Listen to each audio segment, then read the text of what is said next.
नमस्कार साथियों। जब हम मेहनत की बात करते हैं, जो कि मैं अक्सर कहता हूँ कि भाई मेहनत, एफर्ट बहुत आवश्यक है, तो अक्सर उसका मतलब यही लगाया जाता है कि अपने काम में मेहनत करना, अपने काम के लिए मेहनत करना। पर उसका एक दूसरा मतलब भी है जो अपने काम से भी ज़्यादा महत्वपूर्ण, अपने ऊपर मेहनत करना। और अपने ऊपर मेहनत करने के लिए आपको खुद को समय देना होता है। काम जो आया, बॉस ने दिया या बिजनेस में, वो तो है, उसको आप समय दे रहे हो, वो ठीक है, अच्छा है, बढ़िया है। पर वो तभी सुधरेगा जब आप खुद को समय दोगे। ये 100% बात कह रहा हूं मैं और गारंटी से कह रहा हूं। क्यों? आप थोड़ा बस गहराई से, थोड़ा ध्यान से, कि जब आप अपने ऊपर काम करोगे, जब आप अपने ऊपर समय दोगे तो आप बदलोगे। और जब आप बदलोगे तभी आपका काम बदल सकता है। चंद्रमा रात को निकलता है, याद रखिएगा, और सूर्य दिन में।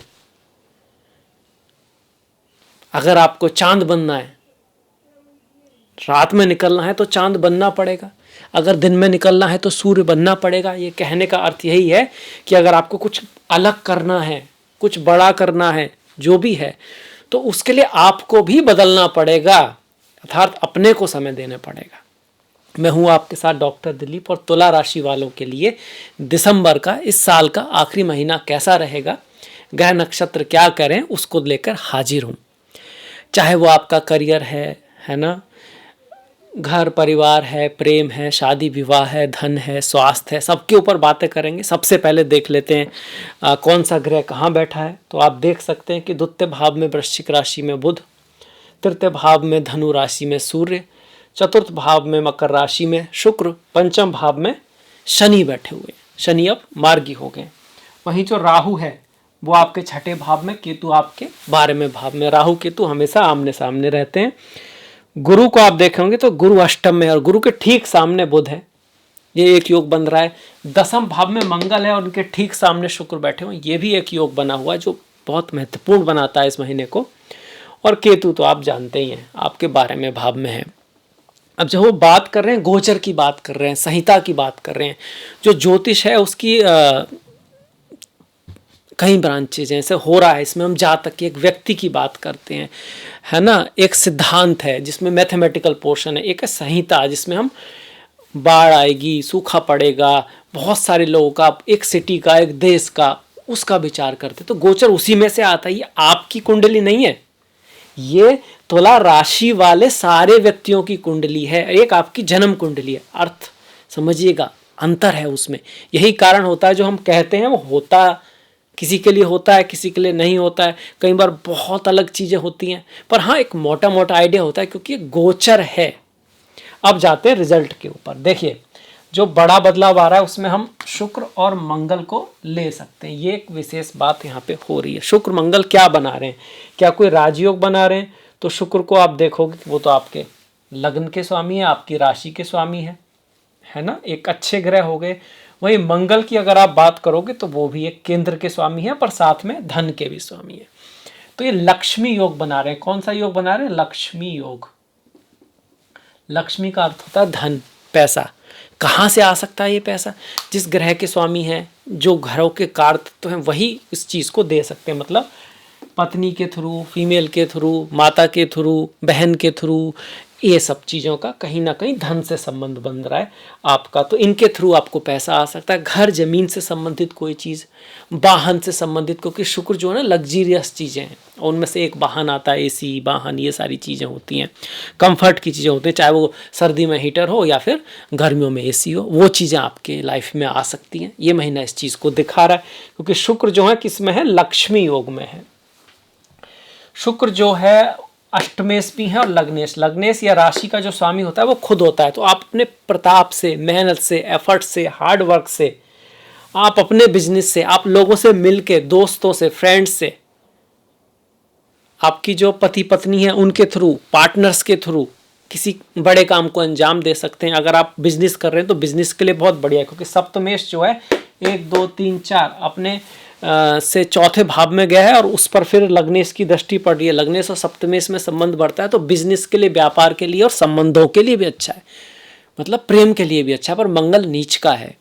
अब नीच का मंगल हमको कहता है कि एक तो हमको अपनी वैल्यूज है ना वो बना के रखनी है, उन पर कह सकते हैं कि कंप्रोमाइज नहीं करना है। जब उच्च के ग्रह होते हैं तो हम खुश होते हैं। वास्तव में उच्च का ग्रह वो होता है, उच्च का व्यक्ति जो होता है जिसकी वैल्यूज होती हैं वो उनके अकॉर्डिंग चलता है। वो ऐसे ही नहीं कि कभी कुछ भी, मतलब अगर वो ड्रिंक नहीं करता तो नहीं करता। ऐसा नहीं कि अगर कोई कहे भैया जो ड्रिंक है ना अब ये तो यूरोप से आई है और इसकी कीमत तो 50,000 है, तो भाई थोड़ा टेस्ट कर लेते हैं, इसका मतलब उच्च का ग्रह नहीं है। उच्च का ग्रह वो होता है जिसकी जो वैल्यूज होती है ना, जो भी उसकी वैल्यूज है वो उनको फॉलो करता है, वो उनको निभाता है, उसके जीवन के कुछ नियम होते हैं।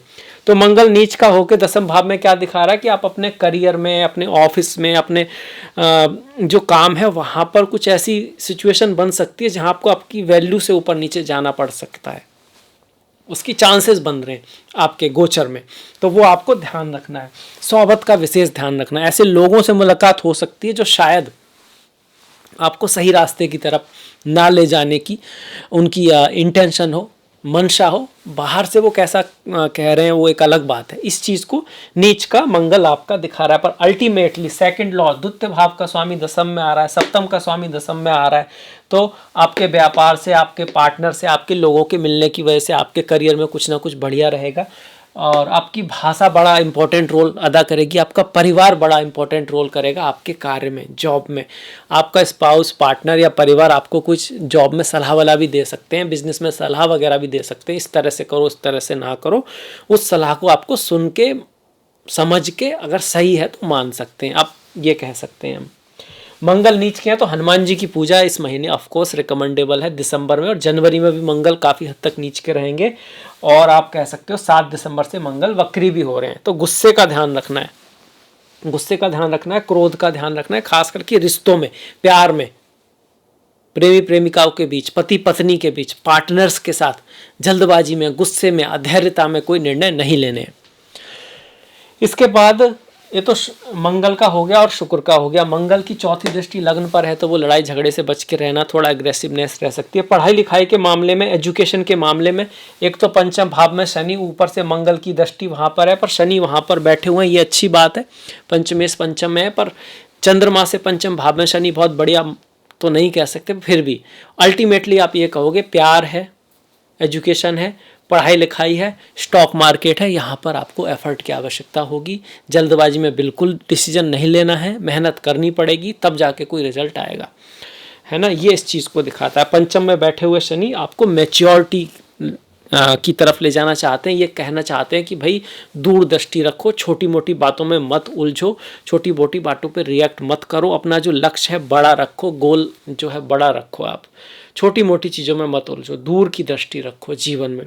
तो पंचम में बैठे शनि थोड़ा बेटर रिजल्ट देंगे। प्यार, परिवार, प्यार में, रिश्तों में, दोस्तों में, फ्रेंड्स में, अगर कोई दोस्त, फ्रेंड या आपका प्रेमी प्रेमिका अपनी तरफ से उतने रिश्ते को नहीं निभा रहा है, अपना जो उसका जो पार्ट्स बनता है वो नहीं कर रहा है, तो उसको छोड़ो, अपनी जिम्मेदारी देखो, आप अपना जो है उसको करते रहो, तो फिर आगे चल के कुछ ना कुछ बेटर होगा। ये शनि यहाँ कह रहे हैं, अर्थात वहाँ पे ध्यान देने की आवश्यकता है। शनि की दृष्टि धन के भाव पर भी है, और धन के भाव में 12वें भाव का स्वामी भी बैठा है, भाग्य का स्वामी भी है, तो खर्चा बढ़ेगा। विदेश से अगर आप कहीं जुड़े हुए हैं तो बढ़िया है आपके लिए।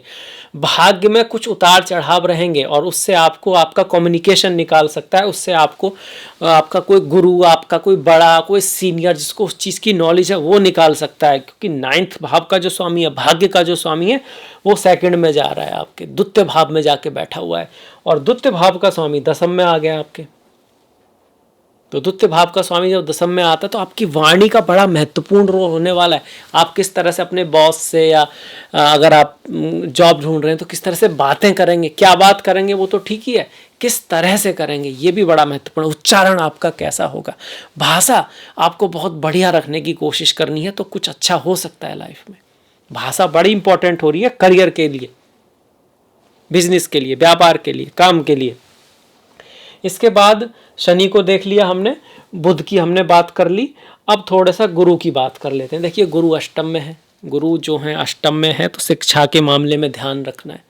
संतान प्राप्ति के लिए अगर आप प्रयास कर रहे हैं तो ज़्यादा मेहनत करनी होगी, आसानी से नहीं होने वाला, मतलब ऐसा कुछ बहुत ग्रेट नहीं दिखा रहा। पढ़ाई लिखाई के मामले में भी मेहनत करनी है यहाँ पर गुरु कुछ चीज़ें अच्छी भी दिखा रहा है।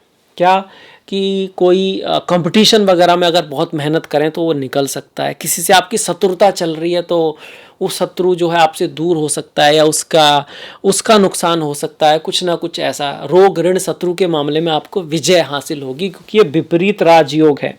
छठे भाव का स्वामी अष्टम में आ रहा है। वाणी का ध्यान रखें, थोड़ा मधुरता रखें, अपनों से बना के रखें। ससुराल में जो अगर आपकी शादी हो चुकी है तो ससुराल में अपने सास ससुर आदि से थोड़ा बना के रखेंगे तो ये ग्रह और भी अच्छी तरह आपको रिजल्ट देगा। तृतीय भाव का स्वामी अष्टम में आता है तो हमको निराश नहीं होना चाहिए, हमको पॉजिटिव रहना चाहिए। देखिए, हर चीज़ को देखने का एक नज़रिया होता है। नज़र बदलती है तो नज़रिया बदल जाता है, बात सही है। एक्सीडेंट भी होता है तो एक व्यक्ति रो भी सकता है कि भैया एक्सीडेंट हो गया, और वो हंस भी सकता है कि भैया बच गए। कई बार ऐसा होता है, सब जगह नहीं कह रहा मैं, ज़्यादातर केस में हम अगर अपना नज़रिया पर ध्यान दें तो हमारे पास बहुत कुछ है ईश्वर ने जो दिया है, पर उसको हम भूल जाते हैं। बस हमें वही याद रहता है जो हमारे पास नहीं है। तो ये तो एक तरह का इनजस्टिस हो गया। जो है उसके लिए तो थैंकफुल होना ज़रूरी है, इससे हमें शक्ति भी मिलेगी उसे भी पाने की जो नहीं है। तो ये गुरु यहाँ पर कह रहे हैं, ओवरऑल गुरु का गोचर थोड़ा सा नेगेटिव है। स्पिरिचुअलिटी अध्यात्म के लिए हमारा अच्छा है ये, और दान पुण्य करने के लिए बढ़िया है। मतलब ऐसे में व्यक्ति कई बार स्पिरिचुअलिटी अध्यात्म इन सब चीज़ों में रुचि लेता है, ज्ञान की विषयों में रुचि लेता है। फॉरेन विदेश यात्रा करना चाहते हैं आप, अपने जन्म स्थान से कहीं दूर जाना चाहते हैं, उसमें भी ये जो गुरु का गोचर है आपको थोड़ी सी हेल्प करेगा। और घर गाड़ी भूमि वाहन बंगला आप खरीदना चाहते हैं, उसमें भी गुरु थोड़ा सा हेल्प करेंगे। तो कुछ पॉजिटिव कुछ नेगेटिव यहाँ पे गुरु दिखा रहे हैं। मंगल हो गए, गुरु हो गए, शुक्र हो गए, सूर्य देखिए द्वितीय भाव में रहेंगे 15 तारीख तक। तो ये तो धन लाभ है, अच्छा योग बन रहा है, बहुत बढ़िया योग बन रहा है कि एकादश का स्वामी द्वितीय भाव में आ रहा है। बस वाणी को थोड़ा सा मधुर रखना है। ये हो रहा है कब तक? 15 तारीख तक आपको, कि ये फैमिली का भाव है, ये वाणी का भी भाव है, ये आपके परिवार का भी भाव है, ये आपकी जो कहते हैं ना कि पुश्तों से चला हुआ कोई काम है उसके लिए अच्छा दिखा रहा है आपका। उसके बाद ये सूर्य यहाँ पर आ जाएंगे, ये भी ठीक है, ये भी अच्छा। तो सूर्य का गोचर पॉजिटिव है। तृतीय भाव में सूर्य आते हैं, मेहनत कराते हैं, यात्रा कराते हैं, ट्रैवल कराते हैं, एफर्ट कराते हैं, कुछ चैलेंजेस लाते हैं, पर ये सारे जो चैलेंजेस होते हैं नॉर्मली आपके लिए बढ़िया होते हैं, अच्छे रहते हैं। तो सूर्य का गोचर पॉजिटिव हो गया यहाँ पर। केतु की बात करें, केतु का गोचर भी बढ़िया है। 12वें भाव में केतु के गोचर को स्पिरिचुअलिटी अध्यात्म के लिए अच्छा कहा गया है। ये गोचर ये भी कहता है कि थोड़ा सा अपने आप को समय दो, काम करते रहो वो ठीक है, पर काम के बाद थोड़ा सा ध्यान अवश्य करो, थोड़ी बहुत स्पिरिचुअलिटी अध्यात्म में रुचि अवश्य लो। दुनिया में जो सबसे बड़े बड़े जो आइडिया है ना, जिन्होंने दुनिया बदली है लोगों की और पूरी दुनिया को जिसने बदला, वो अकेले में आते हैं। वो जब आते हैं जब हम ध्यान में होते हैं, वो जब आते हैं जब हम थोड़ा अपने को समय दे रहे होते हैं। वरना काम में आप इतने जब बिजी रहते हो तो आपको कोई बड़ी नई चीज़ नहीं आती समझ में, क्योंकि उसी में आप बिजी हो, उसी को मेंटेन करने में सारा दिन निकल जाता है। पर जब तक आप अपने आप को समय नहीं दोगे, कोई बहुत बड़ा आइडिया आना मुश्किल है। तो वो ये केतु कह रहे हैं कि थोड़ा समय अपने आप को दो, थोड़ा समय ध्यान करो, आप अपने काम में देखो क्या सही है क्या नहीं है, क्या मैं कर सकता हूँ क्या मैं नहीं कर सकता हूँ, क्या मैं सही जगह हूँ, अपनी जो भी मेरी कैपेबिलिटीज़ हैं क्या मैं उनको पूरी तरह यूज कर रहा हूँ। तो आपको कोई रास्ता ईश्वर की तरफ से मिल सकता है। गणेश जी की पूजा प्रार्थना करना अच्छा रहेगा। तो केतु का गोचर पॉजिटिव, राहु का गोचर भी छठे भाव में अच्छा माना गया, शुभ माना गया। अगर यहाँ पर आपका कोई राजयोग वगैरह बना हुआ है तब ये राहु और अच्छी तरह से काम करेंगे, ये आपको रोग ऋण शत्रु के ऊपर विजय दिलाता है। तो अल्टीमेटली आप ये कह सकते हो कि भैया ओवरऑल ठीक ही है। आपका शनि का गोचर बहुत अच्छा तो नहीं है, राहु का बढ़िया है, गुरु का आपका ठीक है, मंगल का अच्छा हो रहा है, शुक्र का अच्छा है, बुध का भी अच्छा है, सूर्य का भी अच्छा है, केतु का भी अच्छा है। बस ये शनि वाला थोड़ा सा है, अदरवाइज ये जो महीना है काफ़ी सारे राजयोग भी हैं। ये लक्ष्मी योग आपका बना हुआ है। गुरु और बुध को अगर आप सामने देखोगे तो ये भी कहीं ना कहीं लक्ष्मी योग है। अब बढ़ जाते त्योहारों के ऊपर। त्योहार इस महीने में देखिए, दिसंबर का महीना है तो नई साल आएगी, वो आपके लिए बहुत अच्छी हो, शुभ हो। और अमावस्या का जो है वो 30 तारीख को अमावस्या होगी इस बार, इस महीने की पौष अमावस्या। क्रिसमस होगा तो उसकी आपको शुभकामनाएं हो, मैरी क्रिसमस। 15 तारीख को 2 चीज़ें होंगी, पूर्णिमा भी होगी और सूर्य भी अपनी राशि बदलेंगे। धन मतलब इसको संकष्टी जो बोलते हैं, इसके साथ साथ एकादशी, मोक्षदा एकादशी आपकी 11 तारीख की है और 26 तारीख की जो है वो सफला एकादशी है। ओम नमो भगवते वासुदेवाय, ओम नमो नारायणाय। जो भगवान हरि विष्णु के भक्त हैं उनके लिए बहुत महत्वपूर्ण होती है एकादशी। 16 तारीख को संकाष्टी है आपकी, 30 को पौष अमावस्या, 13 और 28 का प्रदोष व्रत और 29 तारीख की शिवरात्रि है। चिदानंद रूपा शिवोहम शिवोहम, ओम नमः शिवाय। तो ये था मेरी तरफ से इस महीने के त्यौहार। हमारे त्यौहार हमारी पहचान है, जैसे हमारी भाषा हमारी पहचान है, जैसे हम किस तरह से किसी से बात करते हैं वो हमारी पहचान है, इसी तरह से हमारे जो त्यौहार हैं वो बताते हैं कि हम कहाँ से आए हैं और जो रास्ता है उसी पे चल के आगे जाना। इसलिए त्योहारों को जानना भी महत्वपूर्ण है।